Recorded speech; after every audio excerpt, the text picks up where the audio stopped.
Y'all, welcome. This is Alicia, and welcome back to the Eat Me podcast. I am so excited. I first of all, I'm like almost speechless, but I can't be because it's a podcast. Let's be serious. But I have someone that is beyond near and dear to my heart here on the podcast today. Kimberly Hébert is here with me. Kimberly and I have known each other, oh my gosh, 20 plus years, right? Yeah. It's been about 20 plus years. You have seen her on the screen. You have probably seen her on stage. She is all the things and then some. I will let her go and just let you know more about what she has done. But we were just talking before I hit record, just catching up because we haven't talked in a while. And we started talking about something. I was like, oh my gosh, this is it. This is what we really need to like hone in on. For the all that have been listening to the podcast, you know that I have been transitioning into getting back into the performing realm and just understanding what it looks like now because it's a completely different lens. This is the perfect person, in my opinion, to talk to about this because you have been in this world, in and out. Because we can even talk about the fact that you have your master's in social work and what that looked like and then coming back into the theater world after that. So y'all, before we even go, because I'm just like, so happy right now. Y'all, please welcome Kimberly Hébert to the Eat Me podcast. Thank you so much for being here. Thank you for having me, Alicia. It's wonderful to catch up with you. This has been fantastic. Yes, y'all, we've been talking for a minute. I don't even know what time it is. Oh, girl, we've been talking. We have been talking, but it's been beautiful. Yeah. Kimberly, first, before we even get into, the meat of what we wanted to talk about, how did you, because we never even talked about this, what got you like interested, or who was the person that really like sealed the deal for you to say, you know what, this is where I need to be, like in the performing arts world as an actor, performer, like who was it or what was it that really like sealed it for you? Like, oh no, this is where I'm meant to be. That's such a good question, Alicia. That's such a good question because I have markers, but Yeah. I think if I'm being real honest, it was cumulative, right? We were talking about before you hear, that idea of community. So I will say, like, I grew up in a church culture that had programs. It was an Easter program, there was a Black History program. There are all these programs that allowed you to get comfortable, whether we knew it or not. It was a skill building in allowing you to speak publicly. You did the creation poem. You know what I mean? You did all these things, right? Yes. So that, I would say, that was probably like a very early seed. But I'm going to be honest, it was my fifth grade teacher who is now passed. She's fantastic, Miss Laveria Johnson. She taught using art. Like, we had to do commercials. Like, and this is in the 80s. Like, I don't mind dating myself. Like, this was in the 80s that she would push that recorder, play and record at the same time. We would come in and we would do commercials. And this was a part of literature, right? Because this is a part of poetry and reading short stories and rhyme schemes. So you had to find a commercial that had a rhyme scheme. Like, but you had to come in and be ready to perform it. Right. Remember her saying to me, because when I was, when I was younger, really petite, not much taller today, but my voice was deeper. Yeah. Or probably the same as it is now for like a 9 or 10-year-old. Right? And she was like, Miss Hebert, that voice of yours, you need to be doing something with it. And I was like, okay. But she was also my sister's fifth grade teacher. Right? And she put me in the Black History program. And then she had me represent the school at our school district on like a live newscast. And from there, and she told me there's a middle school that is specifically for performing arts. I think you should look at it. And I think it was Miss Laveria Johnson that said there's a path, like there's a path you can go, but my family was always like, come in here and do the crazy things, right? Come in here dance or whatever it was. So I Mm-hmm. didn't have a problem with getting up and showing off. But Miss Johnson took that took that energy and that potential that she saw, and she was like, there's a way to refine that, like to Mm. cultivate it. And Yes. so I really think she was the first person who saw all of the stuff that the church and my family and watching TV and all of that did and said, you have something, Mm. take it this way. Wow. And I then love from that. there, I went only to performing arts schools after that, like public schools. And, that's so beautiful. But here's the thing, because you grew up in Houston, right? Absolutely. Yeah. I feel like the bigger cities like that had opportunities like that. Like I'm from Evansville, Indiana, which is like the middle of nowhere. But I mean, we had a performing arts curriculum. But I think it's so beautiful that like bigger cities like that have those opportunities because I don't know. I mean, I feel like in some ways a lot of people are cheated, and even now a lot of these kids are cheated from the arts because of what is going on in this current climate. And actually, for a while, it's Way been like before that. it, Way when before they this. started pulling the arts, you know what? This is Kimberly's soapbox. When you I love pull it. the arts, you pull critical thinking Mm, because yeah. the arts is creating a creative and imaginative mind that's going to question something. And Yeah. so you have to pull the arts out of public education because you don't want to build a populace that's going to question what's there Mm, or imagine right. something beyond what's there. So Right. for me, watching, because I grew up in a elementary school that had a choir, you know what I mean? That had Yeah. music class, choir, and art class, and we didn't have theater or anything like that. And I'm going to be just transparent. I went to an all black elementary school, Mm, which for me, I think made the difference because wherever I went beyond that, race was never a marker of how excellent I was going to be or how bad I was going to be. Because the mm. person who was not top of the class, who was at the bottom of the class, they weren't at the bottom of the class because they were black. They just, do you understand what I'm saying? It No, didn't, it that, didn't, it didn't match. And yeah. you weren't at the top of the person who was at the top of the class was black.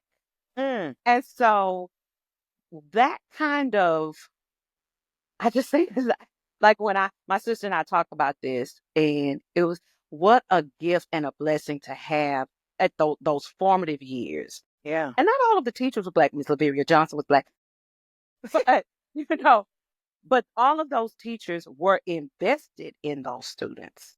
Mm, Black, white, Asian, right. predominantly black. And for me, then going out and not ever going back to something that was predominantly black, even in my workspaces, I never felt like, oh, y'all, I didn't do the do not disturb, and y'all pray for me. I'll be better about this type of thing. Because that person might just call back, but I'm going to pray they don't. It's yeah, you are all But good. yeah, so for me, again, you get to a certain age, and there is something beautiful to be able to look back and be able to go, it could have been different, Mm, right? yes. If we didn't have my school, and I'm gonna shout out that elementary school, it's called Madding Elementary School. I don't know who Reagan Webb was. I don't want to look it up and find out what that person Like, did. the I'm point. not gonna do that today. But that kind of rooting system that was planted in me to be like, she told me I have something. And she would say, you're the best at that. Now you're the best. But she was like, you're the best at doing that, Hebert. And she would tell Sean Zeno was the top of the class guy that it was always us kind of trying to be. She would say, Mr. Zeno, you're the best at that. And to hear, and she would, even the bottom of the class, you're the best at keeping your desk Mm-hmm. clean. She was so Oh, she was so good. And so I never, in addition to my family pouring into me in a real specific kind of way, yeah. when I walked out and I went to that middle school she suggested. Mm, and then on to the High School for Performing and Visual Arts. And all of these are not black. But I never questioned what I was the best at. Right. I always knew I was good at. I always knew I was smart because I already, like, I came from somebody saying, hey, how you going, Mr. Zeno's the top of the class, who gonna take it next time? Y'all gonna let him just sit here for the third or fourth week? You know what I Right. mean? I love that. She was so special. Yeah. And so gave me the confidence and the belief. Again, like, it's cumulative, like, of course, your family and all of the other things, but Right. there was something really special about Miss Johnson for just pointing at you Mm. and not generalizing and just saying, you're good at that. And Yeah. so I believed I was good at it. I still believe I'm good at it. Yeah. Yeah, that was the beginning. And then it started to formalize when I went to the High School for Performing and Visual Arts in Houston. That is beautiful. And something you said before, and I was like, that is it. When it comes to that primary stage in your life, having that idea of I'm not bad or good because of this skin color. I'm bad or good because of my capabilities or whatever I'm doing. Yeah. Like it has, and that rang true for me because I grew up in Indiana and a lot of that was the issue, right?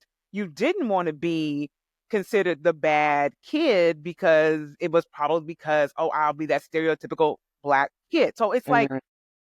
and yeah, I have to say this too, Kim. Knowing you, it makes sense that that was your foundation because you have this Mhm. strong sense of self that is so beautiful. Seriously. Thank you. No, no, I'm so serious. And it's in a way that it's like there's no doubt in it. It's like this is me. And I love that about you. Seriously. Okay, thank you. I'm so serious. I mean that truthfully. I really do because some people you can see it's like okay, whatever, but like you just have this strong sense, just even just your presence, it's just strong and beautiful. So listen, it makes what you were just saying is like, yep, that checks, that clicks because just knowing who you are, this really it makes so much sense. You had a really Well, beautiful foundation in that way, for sure.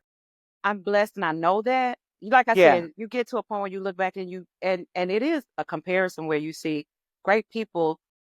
Like I went to an all women's college. It was an all white women's college. It wasn't Spelman or the other one. So, Right. being in conversations with other black women who were matriculating and moving through these PWIs, they were boarding school early. Like Yeah. they were in boarding school early, right?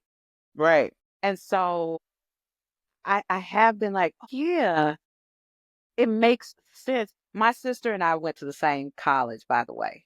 Okay. My sister's older than I, and they would comment on the A bears. And then as we've gotten older and we look back, it's like, oh, it made sense because we didn't have that same trajectory, right? Right. We weren't middle class, upper middle class black people whose families were lawyers and doctors. My mother worked at the postal service and my father was an electrician, right? Right. And our upbringing was, you know, hard work, good personality, like good character. Right. Right. And my people just poured into us and I realized and they didn't pull us out of well, couldn't had no idea that if you would. We went to our neighborhood elementary school. We walked to our neighborhood elementary school. Mm. And we were both bused in middle school. But we were both like, "Ooh, that's foundational," because Yeah. you can see the difference. And Yeah. it's not big, of course, a lot of strong personalities and people who could take up the space, but there's also like that our family and that educational because family can only do so much. Once we let these babies out, and you know this to be true, once we let our babies out into the system and the whatever we're trying to counterpunch then, right? Because they're Yeah. getting all the messages and being told everything. And so when they come home, we're like, nope, swat that away. That's not useful to you. But have not for my parents not to have to do that, or for me not to have to think about those things in those kinds of ways. Right. Like, race was not an issue. Mm. Gender wasn't an issue either. Right. Because, Right. okay, I'm sorry. I'm on a Miss Laveria Johnson tip. This woman wore a natural. She had a natural. Really? And she would wear head wraps during February, Black History Month. It was way, way, way ahead of her time. I'm like, I hope what? you hear me. She was way ahead of her time. And that just clicked with me too, because Vera Johnson was about 6 feet tall. Wow. Okay. She was about 6 feet tall Right. and full and just, she was amazing. Wow. So even to have that visual to say that to you Yeah. in that position of teacher, do you know what I'm saying? Yep. I know You exactly what know, you're saying. my mom is going to echo that. And I've been telling you, yeah, yeah, yeah, but it's different. It's an Right. additive. So I thank Yes. you for saying that you see that and that all tracks, because the more I think about it, it's like the more I lament I could not give that to my child. Yeah. But he got what he was supposed to get to. Yeah. Exactly. First of all, as you're saying that, I'm thinking about your actual organization that you started. Yeah. Because you are helping. So, for those of you who don't know, Kimberly has started what's called the Black Rebirth Collective. And I mean, with this it's an organization. Actually, you can explain it better. I don't even want to sit here and try and butcher it. So, yeah, No, you let the wouldn't folks butcher know. it. It's a nonprofit organization that's a theater collective, and we do Yeah. try to stick to a collective and not a theater performance or a producing space. We're a collective of Black women who are building programs and programming around the support of Black women in Mm, the arts. And so right. that means if there's a Black woman who wants to create a play, we have a program for you, right? Mm, You come into our program and we support you. We bring you actors, or we do readings, or we read the script with you. Or also a part of our program, it's called Be Real Creative. Is kind of like a actors gymnasium. So I did Blacks in the Bard last year as a workshop series. So we're just trying to create this safe space for Black women in particular, okay. in particular, Black Right. women in particular, to hone that skill. And, I'm going to selfishly kind of segue this into and kind of build that kind of self confidence in the work and in the failure. Because that's the Mhm. other thing I think, particularly for Black women in the arts. Like, if we don't get it right the first time, we are made to feel like you don't get a second chance at this. Yes. Like, failing is not an option for you. And because we live that in our lives, right?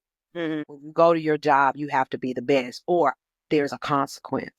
Yeah. But we know artistically that art is about risk taking, right? And Yeah. sometimes that risk can look ugly and messy and not may not work, Right. but it doesn't mean it's wrong. It was just the Mm, risk.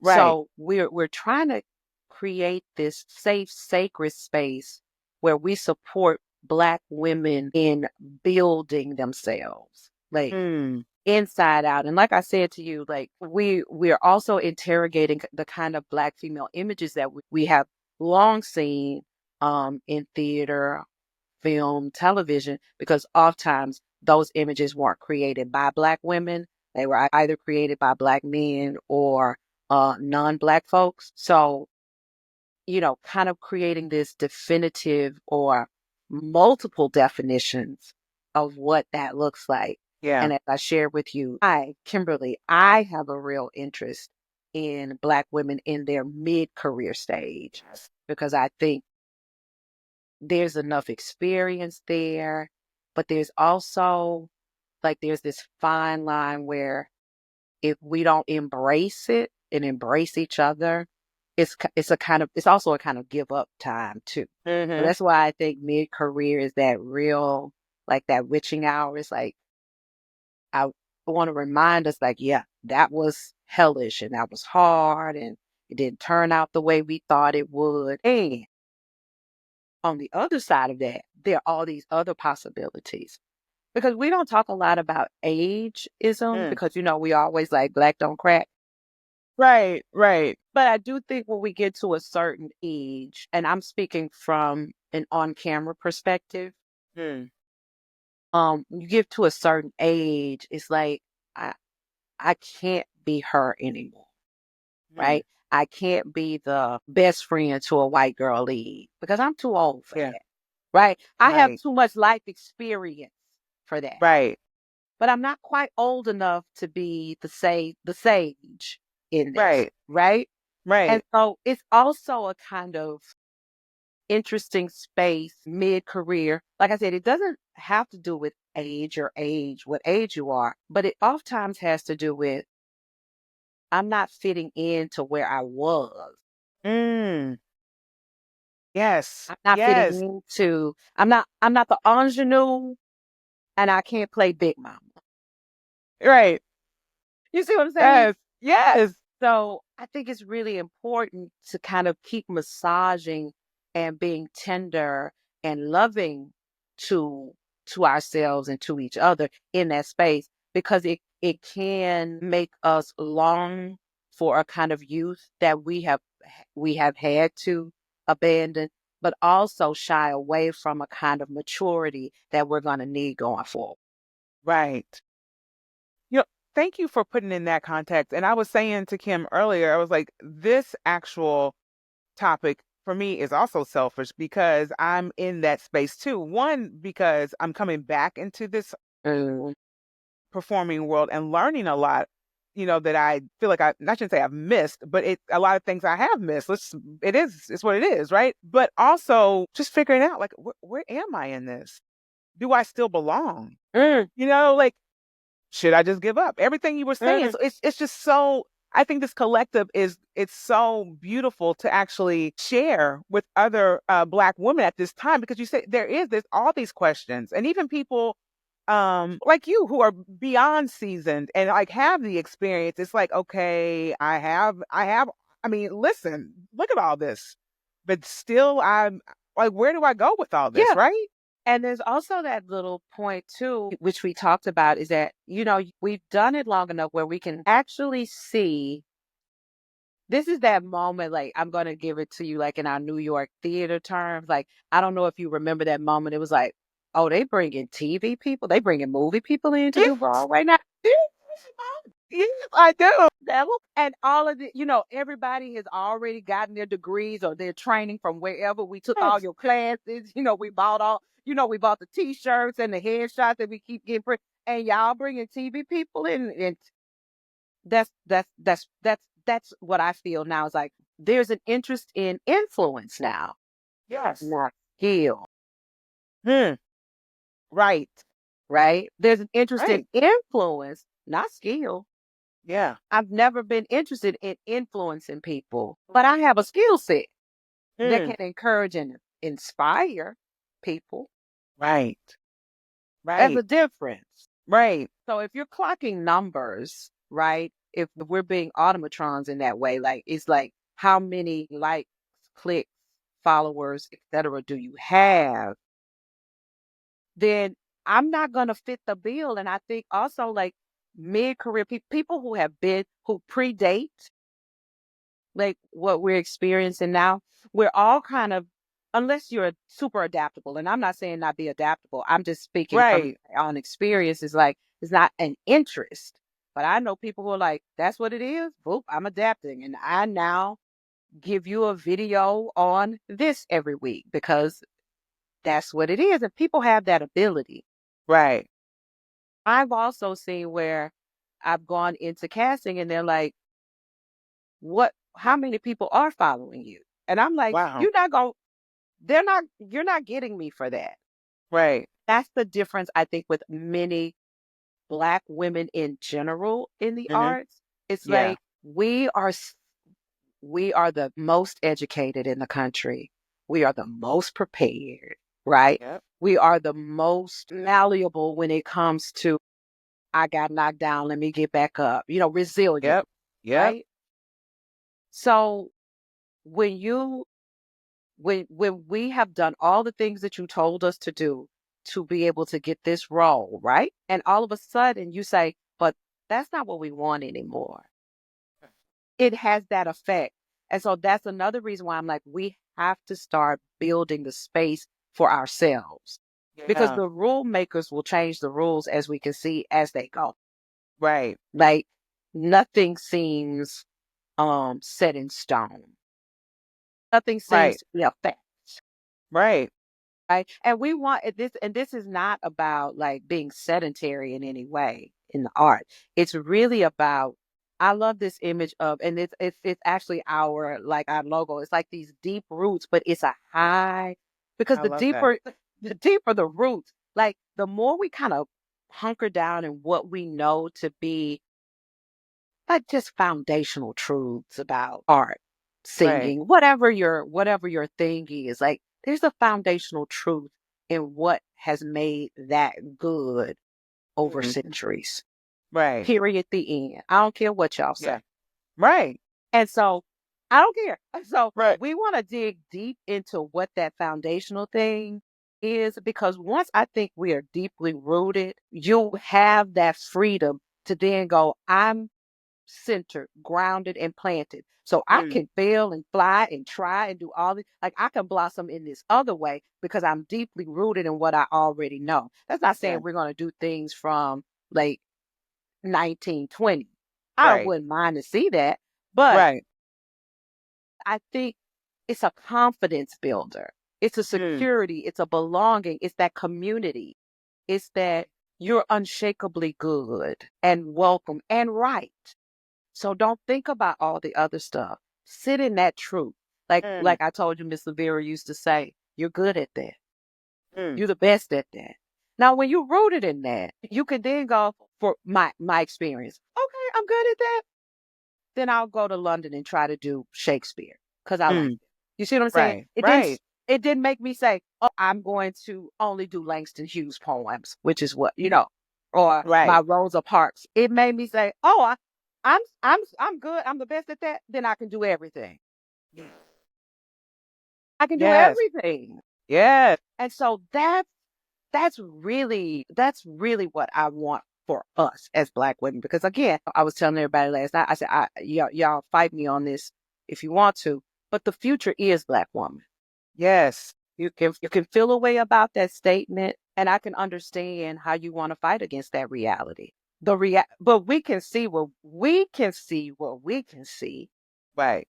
and we already see there's ingenuity happening even in this desolate place, right? I see Black women like saying we're resting, but creating all this space for Black folks, right? Mm. To do the Hillman TikTok University. Like, why Mm. y'all go to bed? We didn't choose to, right? So it's like, no, because in that space is where when you're grounded and rooted and you know the best, you say, you know what?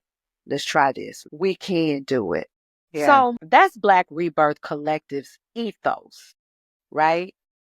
And and it took me some time to just be brazen enough to say, this is a focus on women, on Black. Mm. Right. Right. Right. This is a focus on Black women, Yeah. you know, because our theatrical archetypes are Black men. Mm.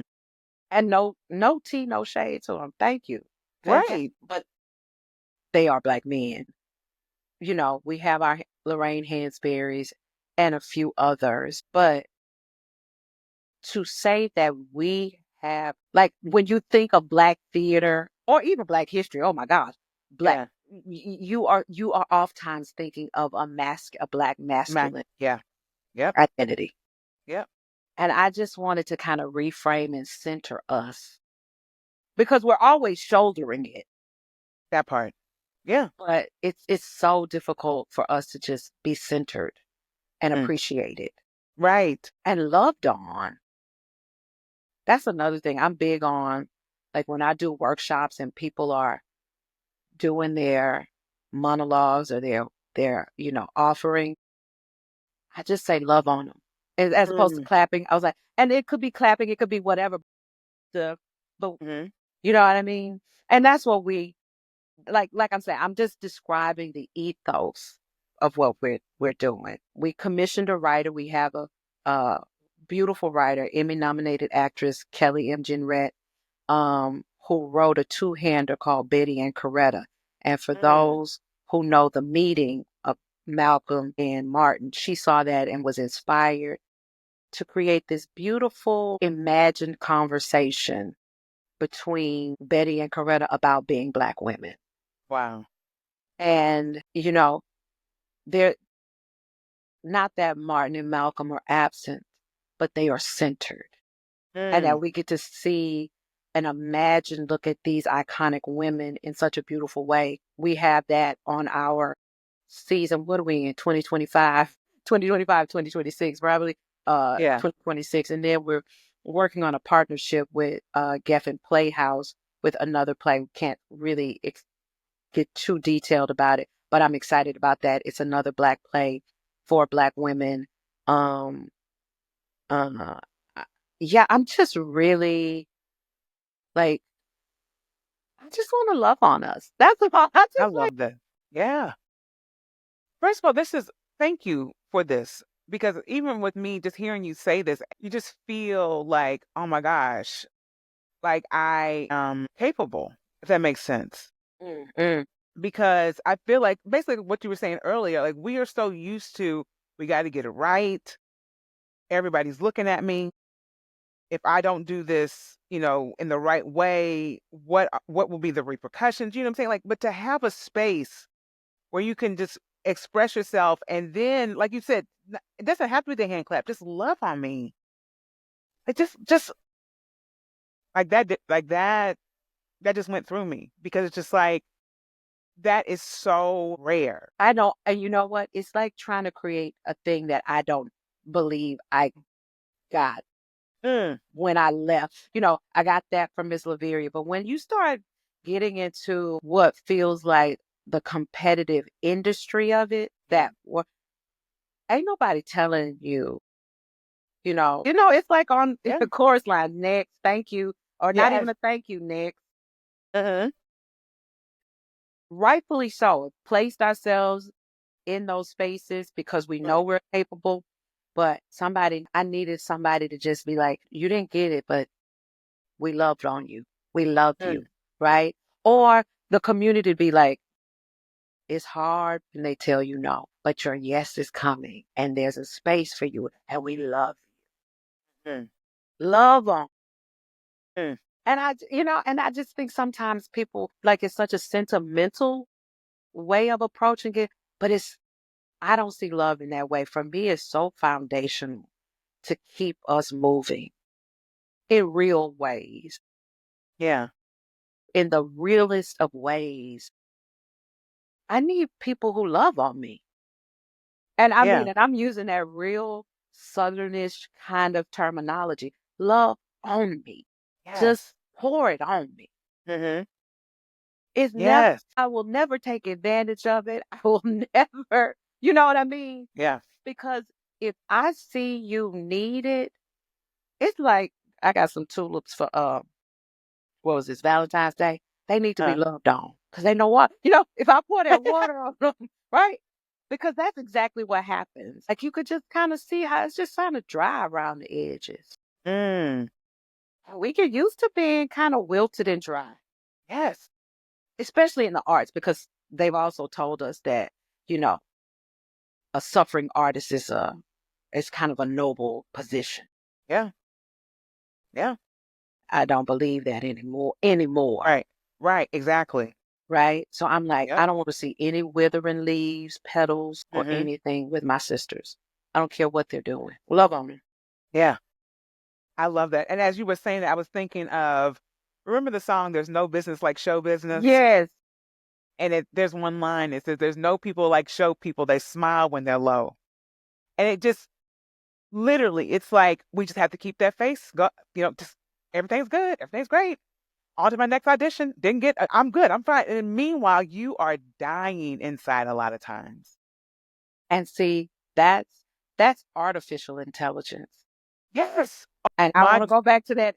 Yes. Other AI, that ancestral intelligence, because until we knew better, we have you do better when you know better. Because we bought the artificial. Like, yeah, we're going to smile through it. Y'all, this ancestral intelligence tells us, love on them, hold them, Right. No, people, when people see you succeed at what you're doing in this, they're like, oh my goodness. And it just becomes so, and especially if you do it like your television and film, your work is public. But I try to tell, like I told my son, what are you doing? I said, I'm going to work. Yeah. This is work. Hmm. And so we have to be able to see the people who are putting it, because it's courageous to put that kind of stuff, put your work out there, right? Yeah. Because people have an opinion about it. And I mean, it may not seem like, but I'm a people pleaser to a certain degree. Yeah. Now, I don't think to my detriment anymore, but I want people to be pleased because I think that's important too. Yeah. You know, I think it's so important for us to tap back into we're not robots. We aren't artificial. We are real. Thank And you. so every time you get banged, every time you do something fantastic, you're in that opera, Alicia, Yeah. love owner. Yeah. You understand what I mean? It's not Yeah. just in the bad time, but like, y'all, that's time to look love on her because she did something to get to that. Right. Right. Honor. Right. Right. That's just it for me. Yeah. Right? I'm just like, all the other stuff is important. Like that business aspect, get what you are worth and deserve. Yes.